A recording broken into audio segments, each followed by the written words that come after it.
Hello, once again. Thank you for tuning in. My name is Nehru, and you are tuned in to The Encourager. Thank you so much for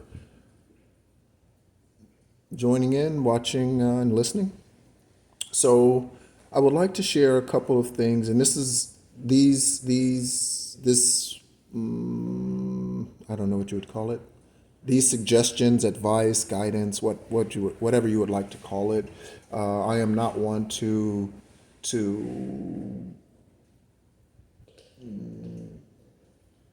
fluff myself up. I'm not like that. That's why I don't do videos with my face on it, because I think any even people on YouTube that have put out good content, many of them are far too focused on their physical, how they look on the camera, regardless of the good information that they're putting out, and that includes tarot readers. Like, they're way too focused on having their cleavage showing, all that sort of thing. I'm not. That's not me. That's why I don't do videos with my face on it.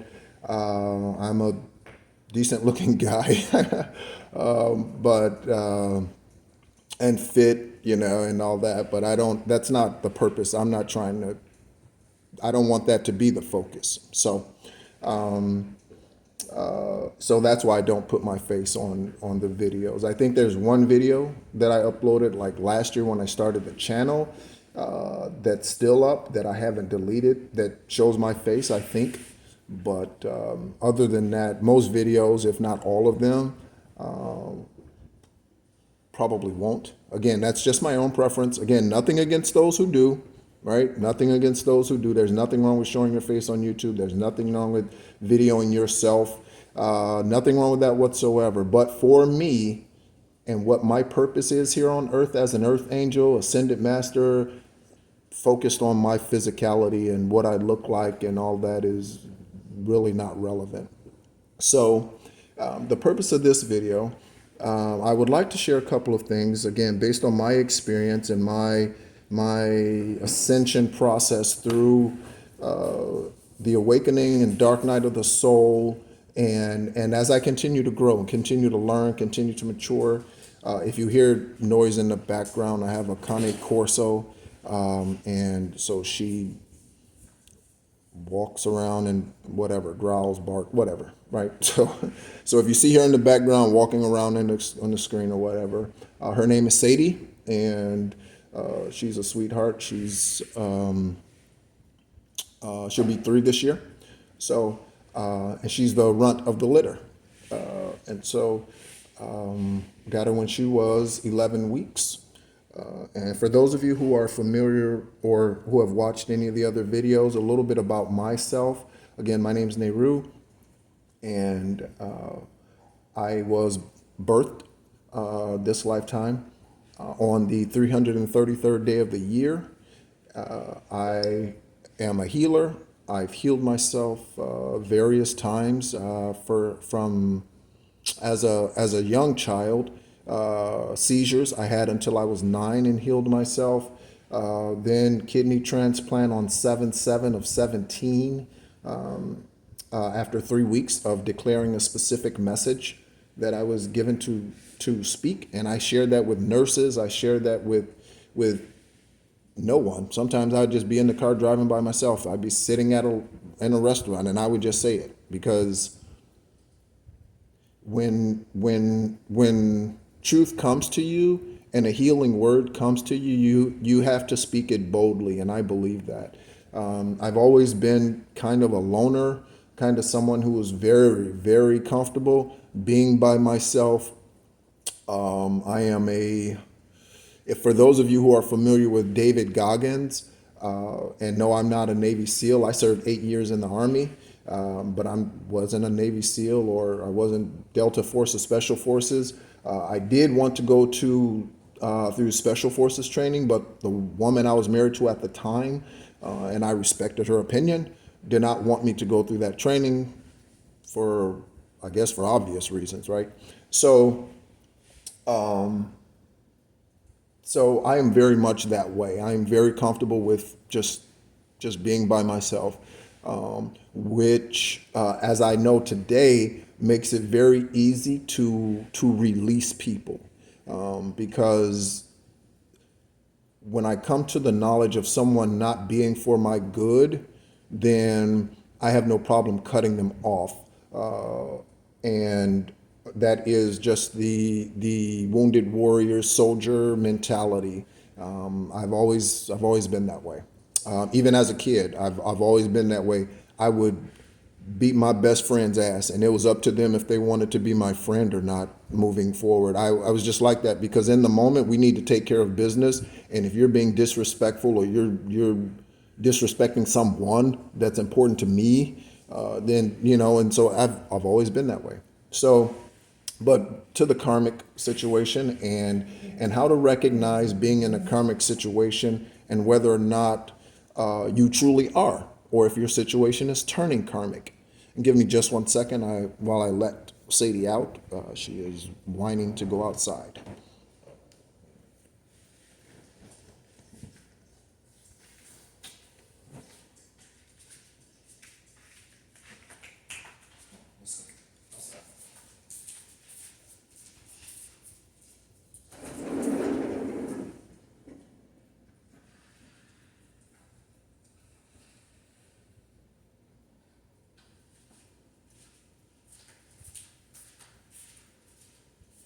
All right, so I apologize for that. And so, as I was saying, so my situation and the examples that I give are from my life experience, and that life experience started with this twin flame in 2019.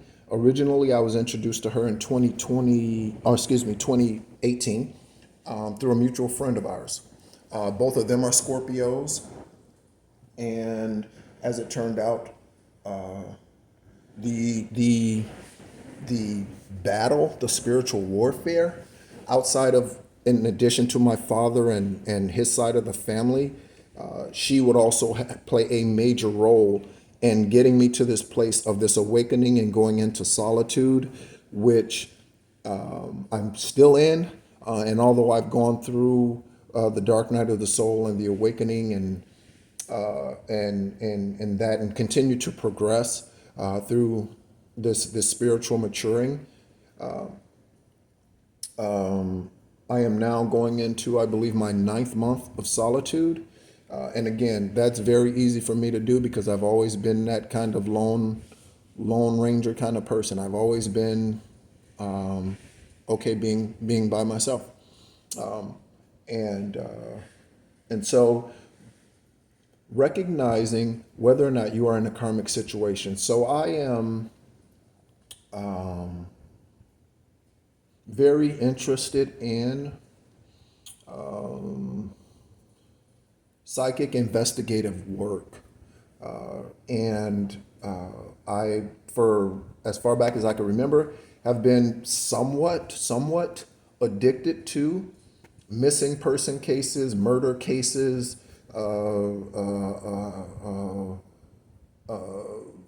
serial killers and why they do what they do, because I'm interested in why man makes the choices that they make. And that has always been something that's been very, very interesting to me. I mentioned I'm a healer, and I've learned through maturing that the part of me that heals is the unconditional love part of me. And so typically, now that I'm awake, I have learned that when I typically show up in someone's life and when I meet them, it's typically to heal some part of them, or in a karmic situation, it is for me also to recognize and heal some part of me. And most often that comes from our childhood. Okay. And so for me, my childhood, for those of you who have not looked at any of the other videos before listening to this one, I came from a polygamous family.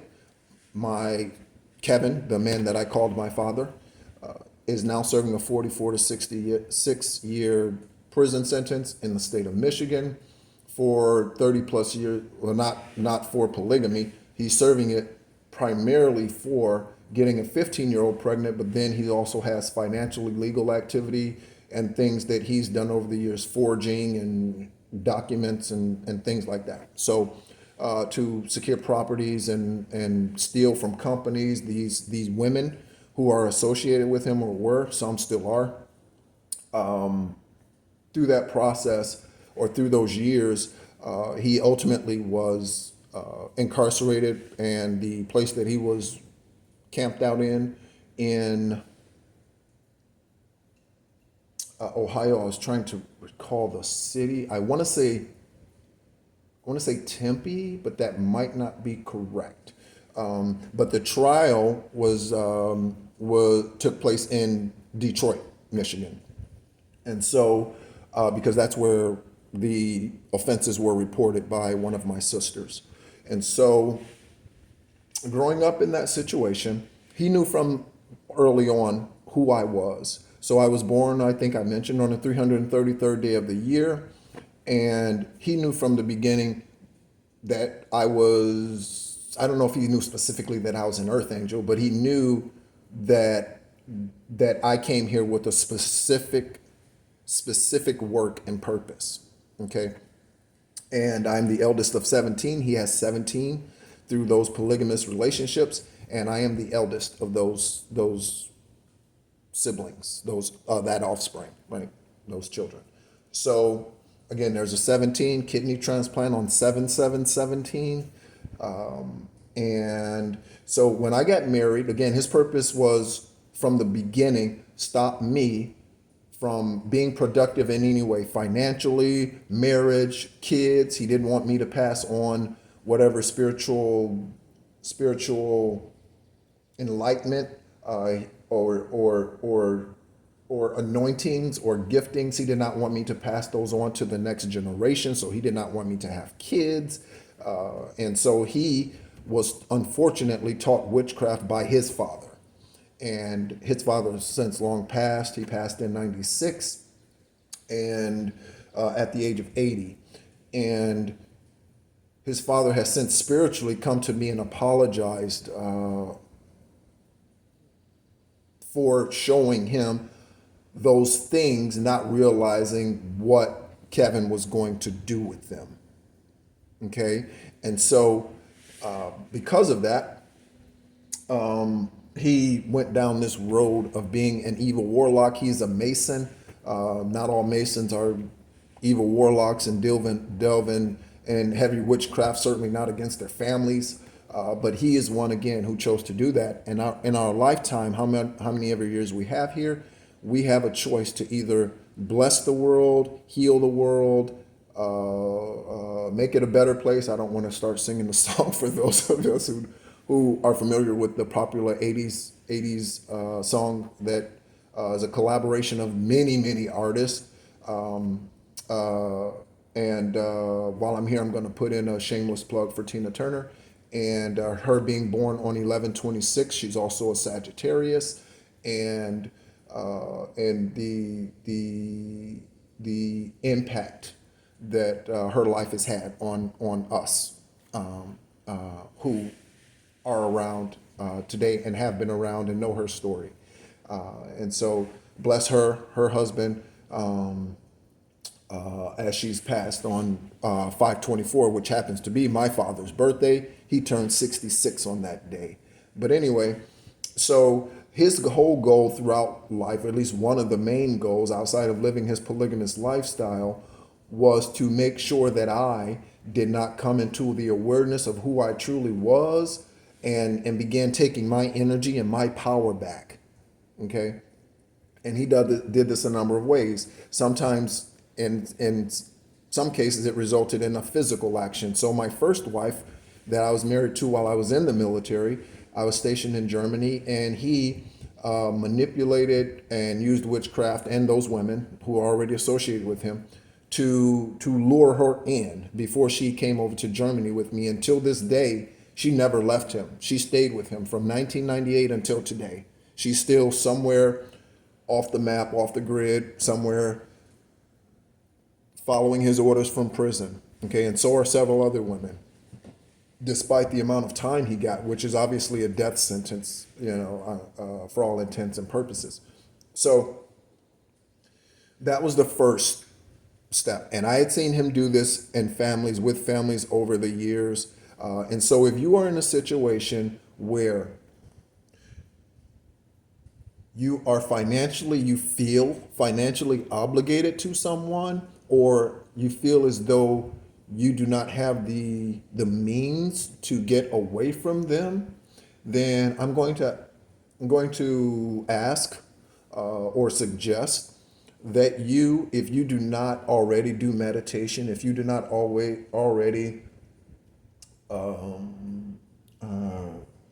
you know, sage, you do not already do egg cleanses. There's a number of different ways to cleanse your energy and to open up your clarity so that you think consciously and not subconsciously, as most do, robotically, but that you begin to walk into the fullness of who you are, because you are not an egg amongst the other eggs in the egg carton. Right? You stand alone. You are one of 7 or 8 billion unique individuals who are breathing the pneuma of Yahweh, divine source, here, and with a unique and specific purpose.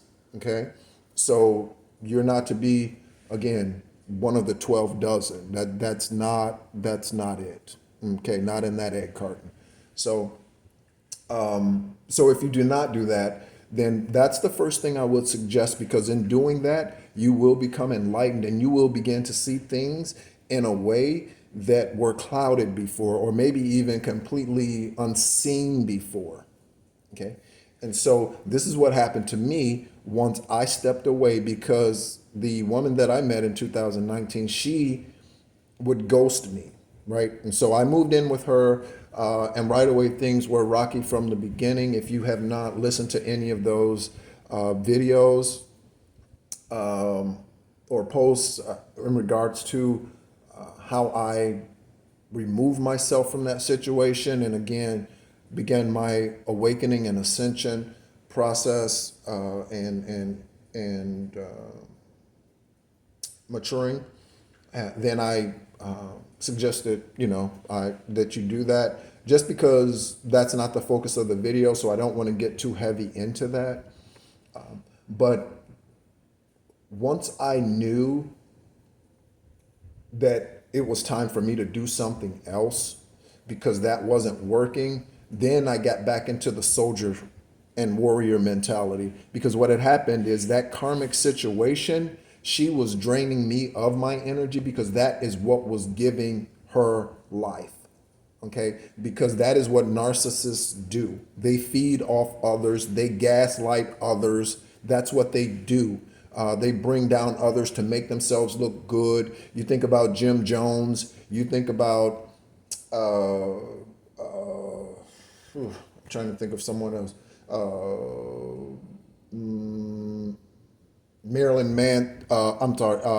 Charles Manson.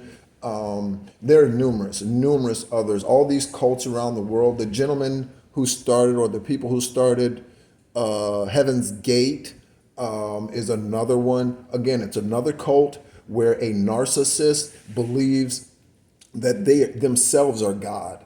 Not that they are an ascended master, not an earth angel, not a star seed, not a light worker, they believe that they are the divine source, right? And they use manipulation to mislead these people. And in a lot of cases, they do these mass suicide or massacres, and ends up ending several lives, unaliving many people. YouTube likes the word unalive. So unaliving many people. And so if you go and look at those stories, you will see a very, very common theme. And that theme is manipulating and deceiving people, and then convincing them that some drastic catastrophic event is going to happen and they need to sacrifice themselves. Let me say this. The divine Yahweh God, creator himself, he will never, ever, ever, ever, ever tell you to end your life. Ever, ever, ever. He will never do that. Why? First of all, it's along the same lines of when will Yeshua return, right? And again, I don't get caught up in the rapture and all of that because it doesn't change what I'm going to do, and it never will. So I'm faithful today, and I'm going to be faithful tomorrow, whether that happens or not. It has no bearing on my actions, my choice. It's not. I remember when I was in the military, and if inspections were announced, and I always disliked inspections being announced because I always thought you should be battle ready. Your uniform should always be starched. You should always look sharp. You should always be able to toe the line and pass an inspection every day. Every day, you should always be able to do that, right? So that is an indication that, okay, you guys take this drug, for instance, take this LSD like Jim Jones did, right? And tell the people to take these things and they unalive themselves. That is not the work of the Heavenly Father. That is the work of a demonic angel, right? And so we all have both good and bad, evil and righteous, right? We all have that, right? If you imagine the way TV depicts it is the angel and the devil on the shoulder. We all have that, just like we all have masculine and feminine energies. Okay, so again, you want to identify those who have placed themselves in a godlike situation, ministers who manipulate you into giving them something because they tell you that there's a certain amount of people that are going to give them a certain amount of money. That is the manipulation and lie, deceit of the enemy. Okay, because if you actually read scripture, it actually says that you are to give based on the way that you are led to give, not how, and this is spiritual, right? So this is divine source saying to you today you give $100. Next week you might give 20. Following week you might give 40. This is truly what is meant to be done when it is tithing. Tithing, the 10%, if you, again, you have to go into scripture and you probably have to read something beyond the book of Revelation. You'd have to go into book of Thomas, book of Enoch, 60 Dead Sea Scrolls. You would have to have some type of download spiritually, because if you believe that, if anyone believes, and I've said this to my sister, one of my sisters recently, and hey, we all go through our own maturing process, but anyone who believes that all that is said from the divine himself, the infinite, think about this, an infinite God, all-knowing God, from the beginning of time, he created time from way, however, how many ever, that might be billions of years, who knows, right? From that time, there is no way that he is going to give man a manuscript of 66 books and say, this is all I have. This is what I have to give to you. From all of that, there, from an infinite individual, there is no way. And in fact, scripture says that it cannot contain even all the miracles that Yeshua did while he was here. So there is definitely things beyond Genesis, beyond Revelation, that man has either hid from us, right, or manipulated us into believing was not true, because man wants to control us. That is man's goal. Again, that's why those cults are started, right? That's why those things are started, because they propagate themselves as God, right? That's why Satan, devil, got kicked out of heaven, because he wanted to be God. That's why he got the boot, right?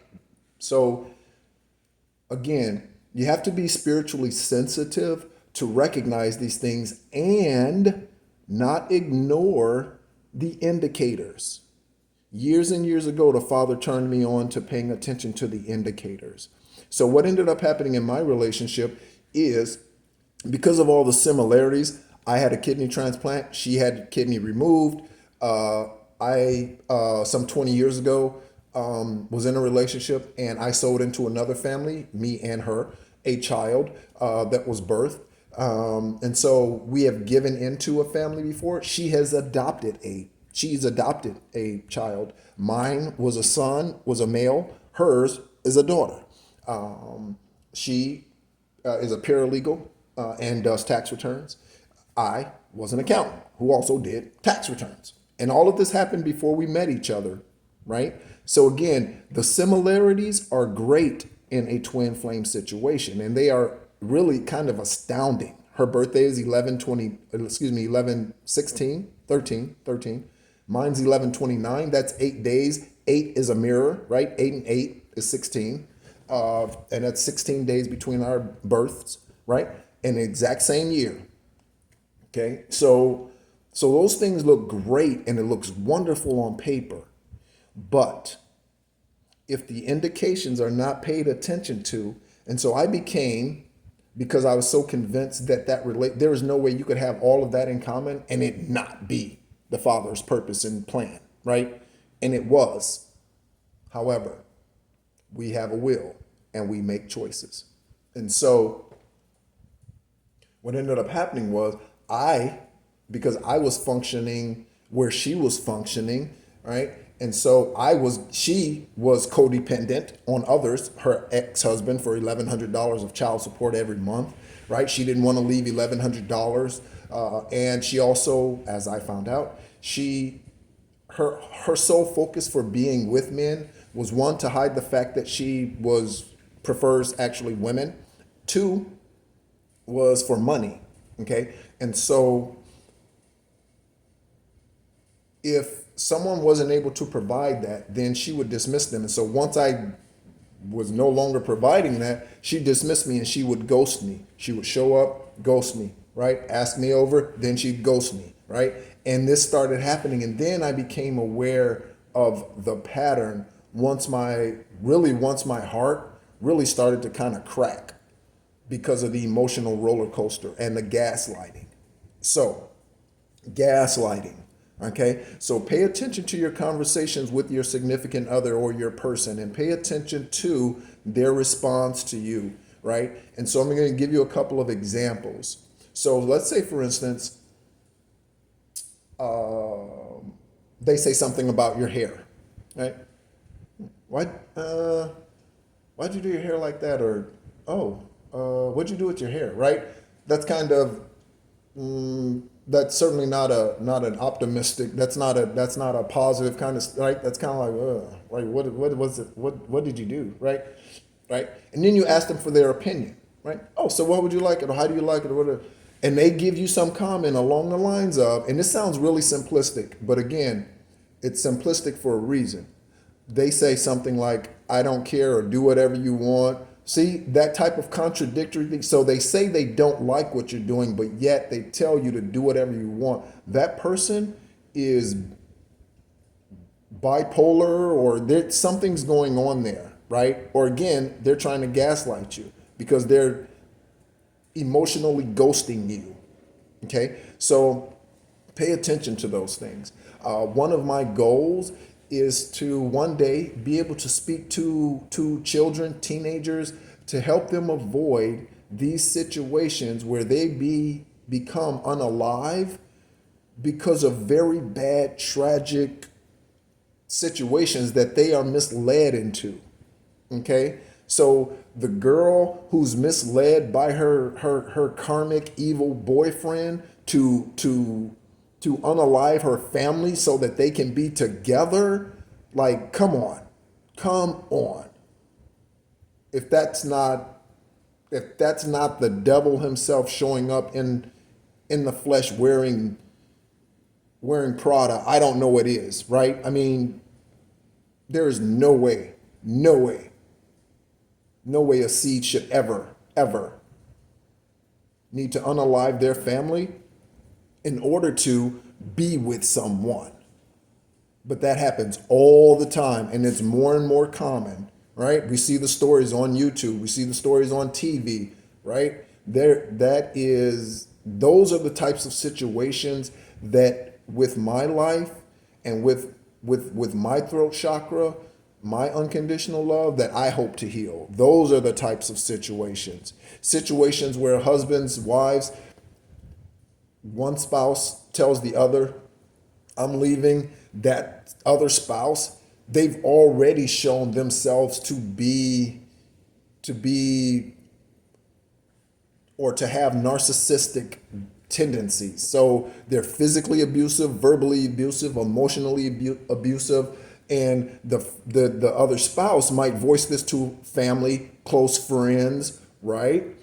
And this person ends up being unalived by this evil spouse, right? Because the indicators are there, but something wasn't done in time. They were not aware enough to do what they needed to do in order to completely remove themselves from the situation and energetically stop the forces that are coming against them, because we wrestle not against flesh and blood, right? But it's the principalities and powers that are in evil places, because there are principalities and powers in heavenly places as well, right? And so with that wisdom, with that awakened knowledge, they can do the spiritual work to remove those energies from them, and divine will hinder those individuals from coming to them. So I've been gang stalked. People have tried to, again, they've been sent over here by that former false twin flame Scorpio, and my father and Kevin, and those individuals have never stepped onto this property. Right? They've never come to my house because they get in car accidents up the street. And in fact, one time, true story.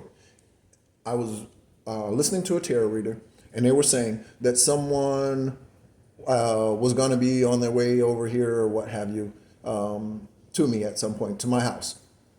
And I took an Uber because because there was a tracking device placed on my vehicle that disabled it. And so I was taking an Uber somewhere, and literally the Uber driver, it had to be the next day, same day. It was easily within 48 hours. This Uber driver says, oh, sorry, I'm like 2 minutes late, but I had to go around the other way because there was a car accident on this particular main street that is 2 streets over from where I am. Okay. And so people are like, well, you don't know if that was for you or not. I don't believe in coincidences. There is no such thing, right? All that happens, it's meant to happen, and it happens for our good, whether we want to recognize that in the moment or not because of emotional restrictions or hurdles or what have you. There's nothing that's a coincidence. Okay, it's all on purpose.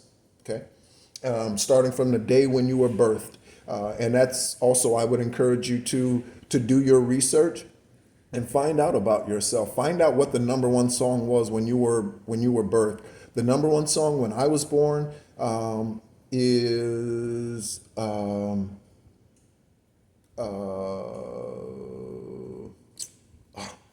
it escapes me. Let me see. Let me take a look. I remember it. I want to say I Can Help. I want to say I Can Help is the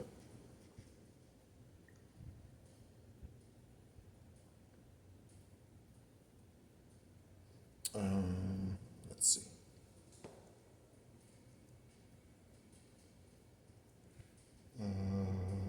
Number one song. Okay, let's see. Yep, it is. Okay, so the number one song when I was birthed, on the day I was birthed, not the month, not the year, on the day that I was birthed, the number one song is I Can Help by Billy Swain, right? And so that's an indication, because I'm a helper, I'm a healer, unconditional love, right? All of that matters. So I would encourage you to go back and look at yourself and see the things that that speak to you about the moment that you were birthed into this lifetime. Just one moment while I let my dog back in the house as she's whining. And I'm in Florida, so it's nice and toasty outside at this time.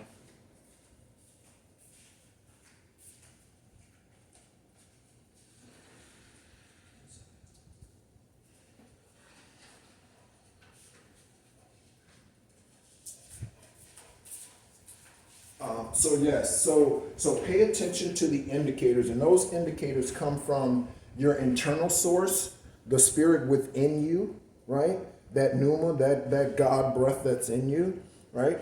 That indicator could come through something that you hear or see, right? That indicator can come from the individual that you're dealing with in the situation, your person, right? It can come from them as well.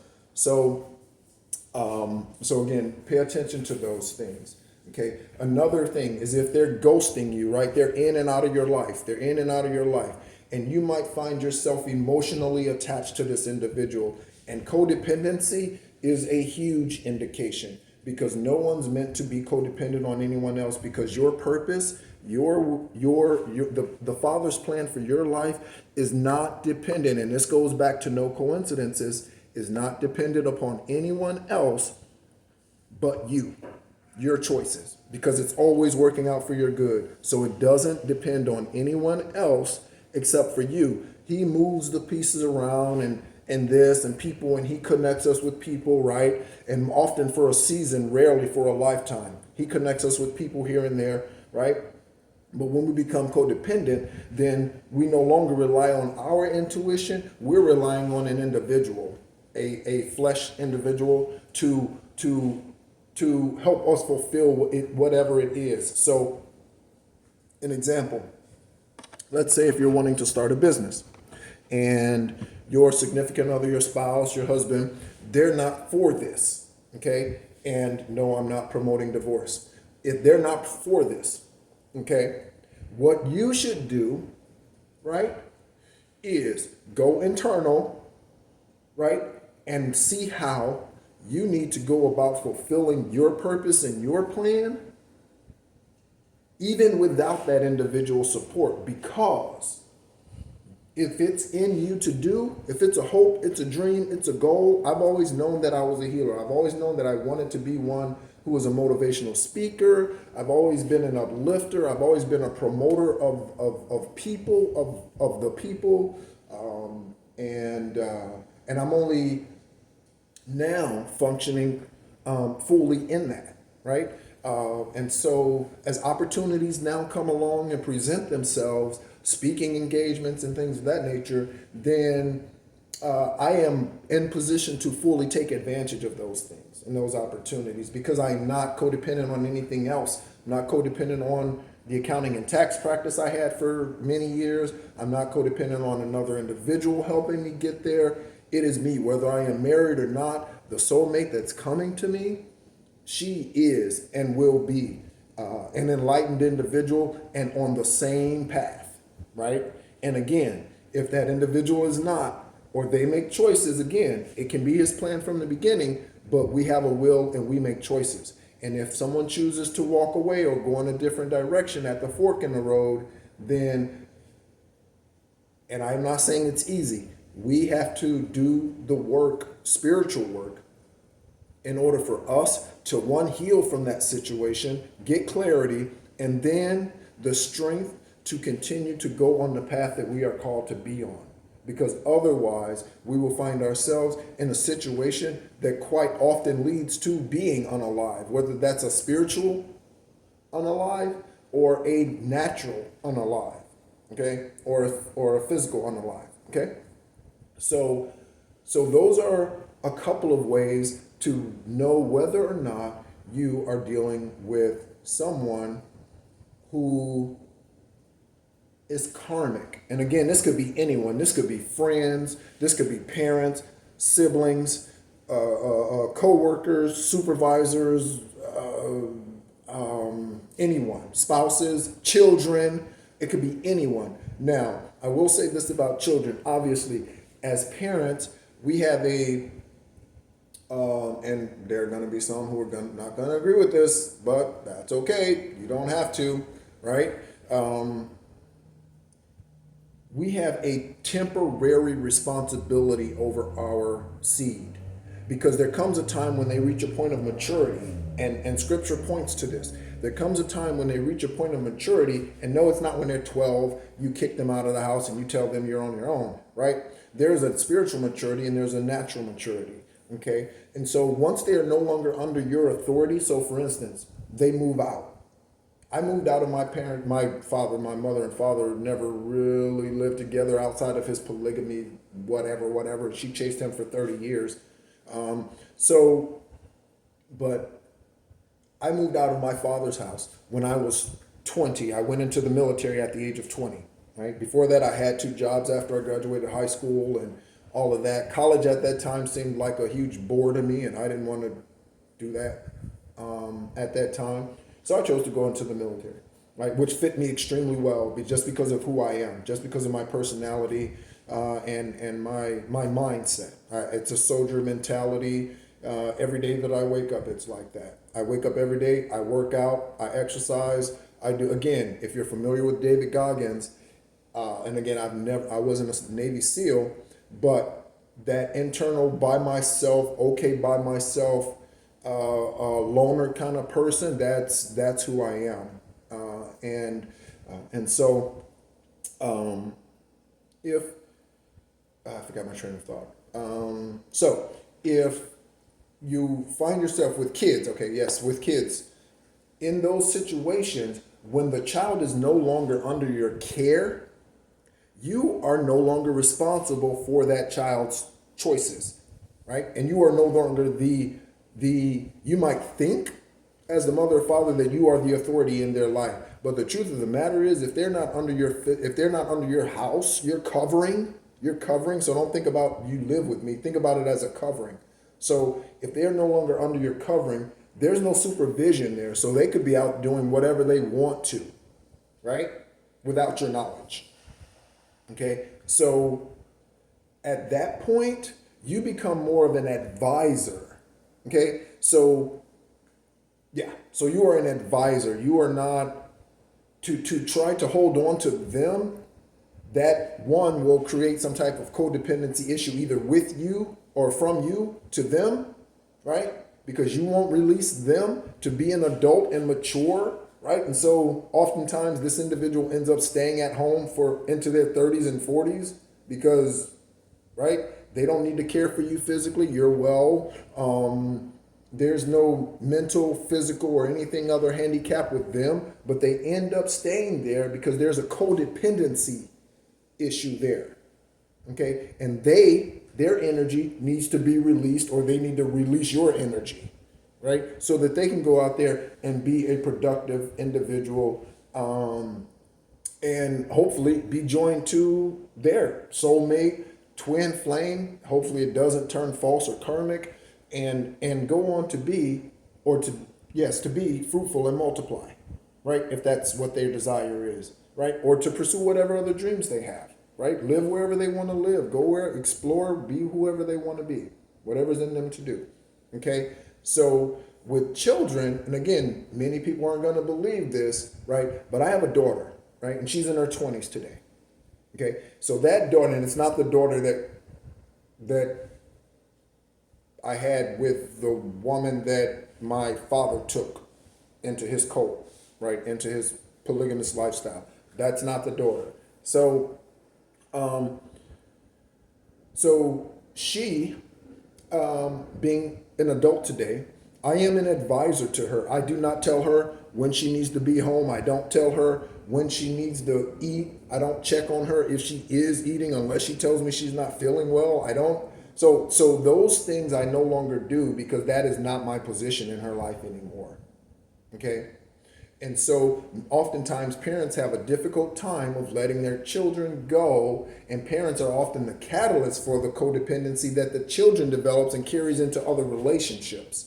So the child then feels, especially for the men, in relationship to the women, and the daughters in relationship to their fathers, because those relationships are a very, very, very close indicator of what type of relationships this individual is going to have moving forward with those intimate relationships that come into their life. Okay? And so the mother is the first Valentine for the son, and likewise the father for the daughter, right? And so often parents are, again, the catalyst for the codependency issues that the children often suffer from. So for me, my situation stemmed from this as a kid. My father, because of his polygamous lifestyle, he did not pay much attention to us, right? So I did fairly well in high school sports. We lived all over the place because of his lifestyle. So he had to continuously move to hide what he was doing. So we lived in Joliet, Illinois, lived in Bolingbrook, Illinois, lived in Naperville, Illinois. Then we relocated to Florida in 1991. And when we relocated to Florida in 1991, it was 2 weeks before my junior year started, and so I spent 2 years in Naperville North High School, which I loved. It was even till this day, it's the best high school I've ever gone to, and so I was a fairly popular guy for my class there, right? Because of sports, that's what I did, right? So because of sports, and so he rarely attended those games, very rarely, because he was so caught up in whatever bickering or whatever he was wanting to do with those women that we were often neglected. And this wasn't just me, it's my siblings too. A lot of them, he did not attend their events because he was so caught up in taking care of whatever he was doing in his polygamous lifestyle. So that was something that through my awakening, I had to come to realize that, okay, so this is where this comes from, and me being a people pleaser. So even though I come with unconditional love, and that is my gift, that is my healing source, right? That unconditional love had me doing for others way more than I would ever do for myself. Way more. So people say he would or she would give you the shirt off their back. I was giving them the whole closet. I was like, oh, yep, whatever you need, here. And then I'm just stuck there with boxers, right? Because as a kid, my one focus, and today it translates into my relationship with the Father, and it's pure and it's genuine and it's beautiful. But as a kid, my number one goal was to never disappoint my parents. And I'm not saying that's a bad goal. What I'm saying is that shouldn't be the only goal, right? Because that puts a restraint or a focus on a child that is unhealthy, okay? Because I never wanted to disappoint him. I always wanted him and my mother to be proud of me. And so that grew into an adult pleasing everybody else. Just giving. My cup's empty. I'm giving, right? That's not healthy. That's not good. You need to be first in your life. Whether you're married, kids, no kids, dating, spouse, no spouse, still living at home with your parents as a teenager, you need college student, it doesn't matter. You are first, and it needs to stay that way. Because if you ever take the focus off just you, and I'm not saying selfishly, right? Not turning it into a narcissistic type of lifestyle or behavior, but if you need to take time for yourself, take time for yourself, and never look for anyone else to be your source, to be your life. Never. Okay? That comes from you, and that comes from the divine within you. Again, that breath, that pneuma in you.